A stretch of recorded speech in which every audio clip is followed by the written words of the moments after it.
Hello दोस्तों, आपका इस चैनल द नॉलेज बिट्स पर स्वागत है। आज हम जनरेटिव एआई की चुनौतियां पर चर्चा करेंगे, तो चलिए शुरू करते हैं। जनरेटिव एआई आर्टिफिशियल इंटेलिजेंस की एक सबसेट है जो दुनिया का ध्यान अपनी तरफ पूरी तरह से नई कंटेंट बनाने की क्षमता से खींच रहा है। इसमें मनोरंजक पाठ्य सामग्री, यथार्थवादी चित्र और यहाँ तक कि नए संगीत बनाने की क्षमता है। कल्पना कीजिए एक ऐसा उपकरण जो आकर्षक कविताएं लिख सके, भाषाओं का सहजता से अनुवाद कर सके या यहाँ तक कि शानदार ग्राफिक्स डिजाइन कर सके। यही जनरेटिव एआई की शक्ति है।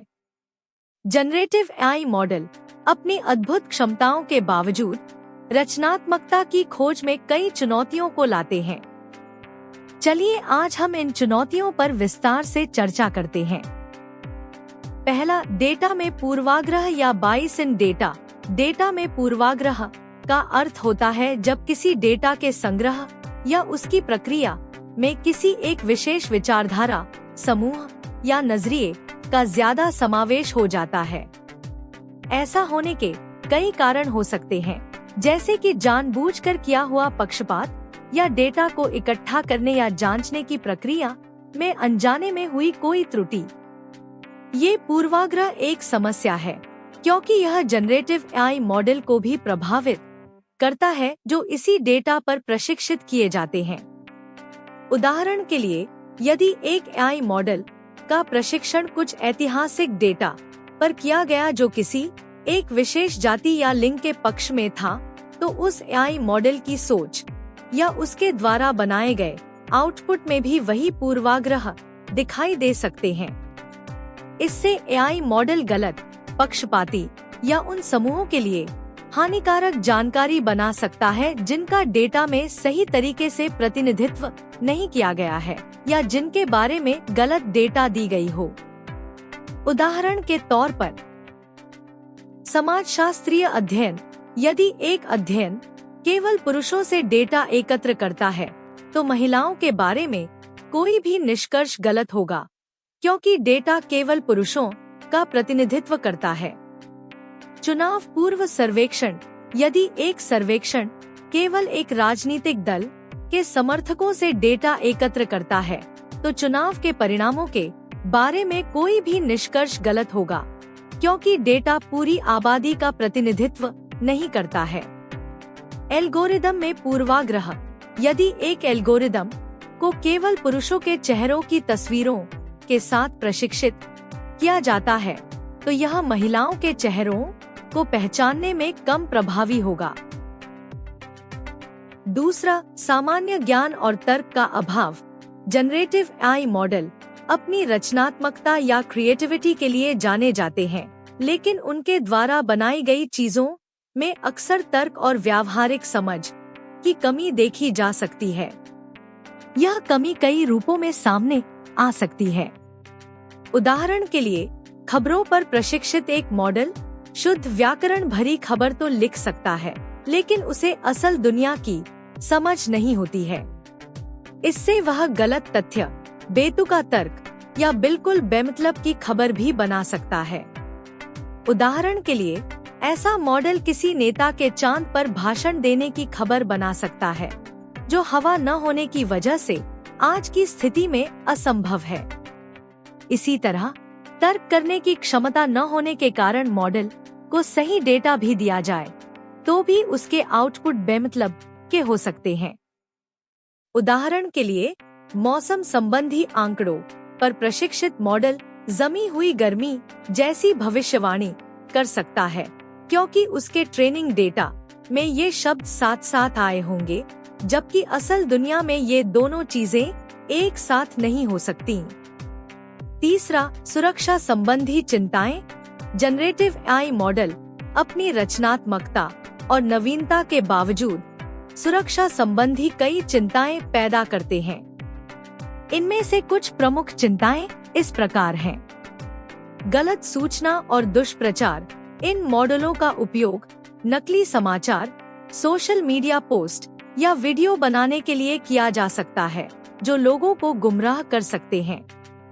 उदाहरण के लिए, एक नकली वीडियो या डीप फेक को वायरल किया जा सकता है जिसमें दिखाया गया हो कि एक राजनीतिक चुनावी उम्मीदवार भ्रष्टाचार में लिप्त है। यह वीडियो वास्तव में एक पुराने वीडियो का एक संपादित संस्करण हो सकता है, लेकिन यह कई लोगों को गुमराह कर सकता है। उसी तरह सोशल मीडिया पर कई नकली पोस्ट और लेख भी साझा किया जा सकता है जिनमें दावा किया गया है कि चुनाव में धांधली हुई थी। इन दावों का कोई आधार नहीं होगा, लेकिन वे कई लोगों का चुनाव के परिणामों पर से विश्वास खत्म कर सकते हैं।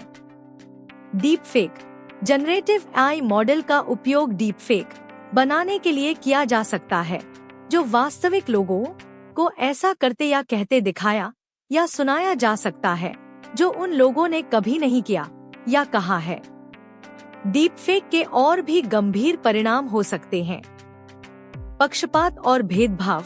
यदि इन मॉडलों को पक्षपाती डेटा पर प्रशिक्षित किया जाता है तो वे पक्षपाती आउटपुट उत्पन्न कर सकते हैं जो कुछ समूहों या व्यक्तियों के खिलाफ भेदभाव फैला सकते हैं। चौथा, बौद्धिक संपदा या इंटेलेक्चुअल प्रॉपर्टी का उल्लंघन। उदाहरण, मान लीजिए कि एक जनरेटिव एआई मॉडल एक कलाकृति बनाता है जो किसी मौजूदा कलाकार के काम की नकल है। इससे कॉपीराइट का उल्लंघन होगा। कॉपीराइट कानून मूल रचनात्मक कार्यों को सुरक्षा प्रदान करते हैं, जैसे कि कलाकृति, संगीत और साहित्य। किसी अन्य व्यक्ति के काम की नकल करना बिना अनुमति के कॉपीराइट का उल्लंघन माना जाता है। यदि मॉडल को प्रशिक्षित करने के लिए उपयोग किए गए डेटा में मूल कलाकृति शामिल थी, कलाकार की अनुमति और कानूनी प्रक्रिया के अनुसार, तो यह कॉपीराइट का उल्लंघन नहीं होगा। ट्रेडमार्क उल्लंघन। मान लीजिए कि एक जनरेटिव एआई मॉडल एक उत्पाद का लोगो बनाता है जो किसी मौजूदा ट्रेडमार्क के समान है। ट्रेडमार्क कानून उन शब्दों, वाक्यांशों, प्रतीकों या चित्रों को सुरक्षा प्रदान करते हैं जो वस्तुओं या सेवाओं के स्रोत को इंगित करते हैं। किसी अन्य व्यक्ति के ट्रेडमार्क का उपयोग करना बिना अनुमति के ट्रेडमार्क का उल्लंघन माना जाता है। पांचवा, गोपनीयता संबंधी चिंताएं। एक जनरेटिव मॉडल किसी व्यक्ति की व्यक्तिगत जानकारी जैसे कि चिकित्सा डेटा, वित्तीय डेटा आदि उजागर या लीक कर सकता है यदि जनरेटिव एआई मॉडल के प्रशिक्षण डेटा में उस व्यक्ति का चिकित्सा और वित्तीय डेटा शामिल रहा हो। इससे व्यक्तियों की निजता का उल्लंघन हो सकता है और सामाजिक नुकसान पहुंच सकता है। छठा, जनरेटिव एआई की ब्लैक बॉक्स चुनौती। जनरेटिव एआई मॉडल में ब्लैक बॉक्स जैसी प्रकृति होती है, यानी उनके द्वारा कुछ बनाने की प्रक्रिया या निर्णय को समझ पाना बेहद मुश्किल या असंभव होता है। यह कई समस्याएं खड़ी करता है, जैसे पहला, आंतरिक कार्यप्रणाली को समझने में असमर्थता। ब्लैक बॉक्स प्रकृति के कारण हम पूरी तरह से नहीं समझ पाते कि ये मॉडल किस प्रकार अपने आउटपुट तक पहुंचते हैं। यह उनके आकलन और उनमें सुधार लाने की प्रक्रिया को काफी पेचीदा बना देता है। उदाहरण के लिए, अगर एक छवि बनाने वाला जनरेटिव एआई मॉडल अचानक अवास्तविक तस्वीरें बनाने लगे, तो यह पता लगाना बहुत चुनौतीपूर्ण होगा कि गलती कहाँ हो रही है, क्योंकि हम उसके काम करने के तरीके को नहीं समझ पाते हैं। दूसरा, पूर्वाग्रह और त्रुटियों की पहचान करने में समस्या। जनरेटिव एआई मॉडलों का निर्माण अक्सर विशाल डेटा सेट पर किया जाता है, जिनमें छिपे हुए पूर्वाग्रह मौजूद हो सकते हैं। ब्लैक बॉक्स की वजह से आउटपुट को देखकर इन पूर्वाग्रहों और गलतियों का पता लगा पाना बेहद मुश्किल हो जाता है।